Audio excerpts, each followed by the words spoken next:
So Bellarmine Chatunga Mugabe's case has been postponed because of electricity. Again, underline again, this is the second time this is happening. And I don't know whether to laugh or to somewhat be disturbed. Because how is it that let's say if it was you, let's say if it was you that you were in Bellarmine Mugabe's situation, and let's put a hypothetical that you didn't commit this crime, you would have spent an extra 2 weeks in jail just because of ESCOM. This is crazy. Now, I wanted to really understand why electricity is such a big deal because, listen, I've never been to court.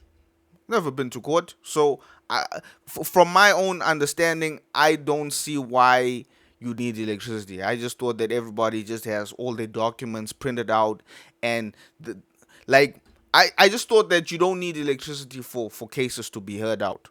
But then when you now do the research and now try and understand, you get to see that modern court systems depend on digital records.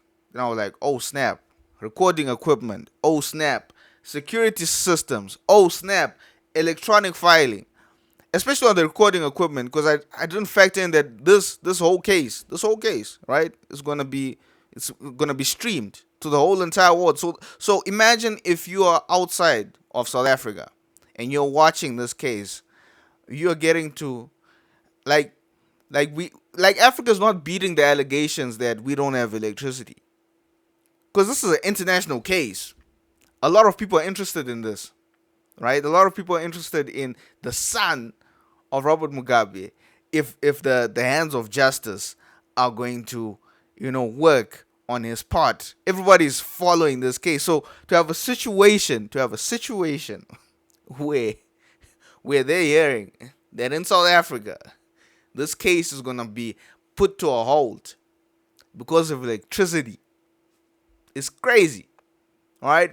Now, according to SABC, one of the news anchors, I think her name is Crisalda, she was saying that they have a generator because that's obviously where your mind is gonna go to. You're gonna ask, "Hey, aren't there generators there?" Right? There is one, but according to sources, it hasn't worked for over 16 years. 16 years. A court that is that important, right? Every court is important, but just imagine the backlog that has happened because of a situation where there's no electricity. It's disturbing. I really find it disturbing on my part, right? I find it disturbing, especially so if you put into context that just maybe about two to 3 years ago, South Africa was really battling with load shedding. Just imagine how many cases had to be postponed, and just imagine the backlog that is at that court. So yeah, I just wanted to give you guys an update on the case because just yesterday I just did an update to talk about how it was now going to be delayed to today, but now it's now been delayed to the 11th of March. We will see what will happen with the case, but as I said, our main focus is not really on whether Bellarmine is going to be found guilty or not. Our main focus is to really see how the state really tries to handle a person of the magnitude of Bellarmine Mugabe because his surname carries a lot of weight, and it will be interesting to see how the court system handles an elite figure like Bellarmine Mugabe. But as it stands right now, yeah, he's being treated like an ordinary citizen. That's all I can say. As it stands, he's being treated like an ordinary citizen. Also having to deal with yeah, like